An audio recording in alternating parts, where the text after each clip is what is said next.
नमस्कार विद्यार्थी, इस वीडियो में हम मेरे वतन के लोग पर प्रश्नोत्तर यानी सवाल जवाब देखेंगे। तो अब शुरू करें। निम्नलिखित पद्य खंड को पढ़कर उसके नीचे दिए गए प्रश्नों के उत्तर लिखिए। ऐ मेरे वतन के लोगों, तुम खूब लगा लो नारा, ये शुभ दिन है हम सबका, लहरा लो तिरंगा प्यारा, पर मत भूलो सीमा पर वीरों ने है प्राण गवाए, कुछ याद उन्हें भी कर लो जो लौट के घर न आए। यह पद्यखंड किस कविता से लिया गया है? जवाब, यह पद्यखंड ऐ मेरे वतन के लोगों कविता से लिया गया है। इस कविता के कवि का नाम क्या है? इस कविता के कवि का नाम प्रदीप है। सभी भारतवासियों के लिए शुभ दिन पर कवि उनसे क्या करने को कहता है? जवाब, कवि सभी भारतवासियों से शुभ दिन पर नारा लगाने और तिरंगा फहराने के लिए कहता है।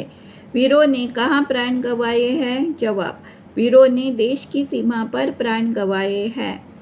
निम्नलिखित प्रत्येक प्रश्न का जवाब 15-20 शब्दों में लिखिए।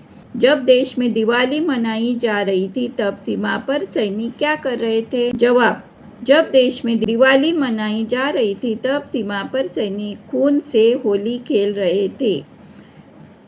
आज़ादी खतरे में पड़ी देखकर सैनिक कब तक लड़ते रहे? जवाब, आज़ादी खतरे में पड़ी देखकर सैनिक अपनी अंतिम सांस तक दुश्मन से लड़ते रहे। सवाल तीसरा, कवि ने जवानों की जवानी को धन्य क्यों कहा है? जवाब, जवानों ने अपनी जवानी को देश रक्षा में कुर्बान कर दिया, इसलिए कवि ने उनकी जवानी को धन्य कहा है। प्रश्न चौथा, सैनिक अंत में क्या कह गए? जवाब, सैनिक अंत में देशवासियों से कह गए कि वे अब मरते हैं परंतु तुम सब खुश रहना। पांचवा सवाल है, कवि के अनुसार हमें शुभ दिन पर किन वीरों को याद करना चाहिए? जवाब, कवि के अनुसार हमें शुभ दिन पर वीरों को याद करना चाहिए जिन्होंने सीमा पर प्राण गंवाए हैं। छठा प्रश्न है, जब हम घरों में बैठे थे तब सैनिक क्या कर रहे थे? जवाब, जब हम घरों में बैठे थे तब सैनिक सीमा पर तैनात गोलियां झेलते हुए देश रक्षा कर रहे थे।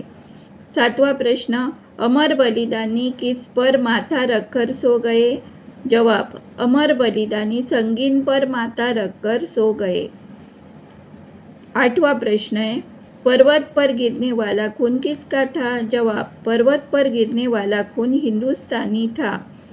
नौवां प्रश्न है, अंतिम सफर पर जाते समय सैनिकों ने देश के प्यारों को क्या संदेश दिया? जवाब, अंतिम सफर पर जाते समय सैनिकों ने देश के प्यारों को यह संदेश दिया कि वे सुख और शांति से रहे। निम्नलिखित प्रत्येक प्रश्न का जवाब 25-30 शब्दों में लिखिए। 1. सरहद पर शहीद होने वाले वीरों के बारे में कवि ने हमें क्या बताया है? जवाब, सरहद पर वीर जवान अपनी जान की बाजी लगाकर देश की रक्षा करते हैं। वे अपनी अंतिम सांस तक दुश्मन का मुकाबला करते हैं। सरहद पर कुर्बानी देने वाले सारे जवान केवल भारतवासी होते हैं। पर्वत पर गिरने वाला खून भी केवल हिंदुस्तानी ही होता है। सवाल दूसरा, कवि हमें सैनिकों की कुर्बानी को याद करने के लिए क्यों कहता है? जवाब, हमारे शूरवीर सैनिक देश रक्षा में अपनी जिंदगी कुर्बान कर देते हैं। जब हम देश में सुख शांति के साथ दिवाली का त्योहार मना रहे होते हैं तब ये वीर जवान सीमा पर गोलियां झेलते हुए खून की होली खेल रहे होते हैं। इनकी कुर्बानी ही हमें सुरक्षा प्रदान करती है, अतः हमें इनकी कुर्बानी कभी नहीं भूलनी चाहिए। अंतिम सवाल है, सभी भारतवासियों को कवि ने शुभ दिन पर क्या करने को कहा है? जवाब, आज देश आज़ाद है। आज़ादी के उत्सव का शुभ दिन है।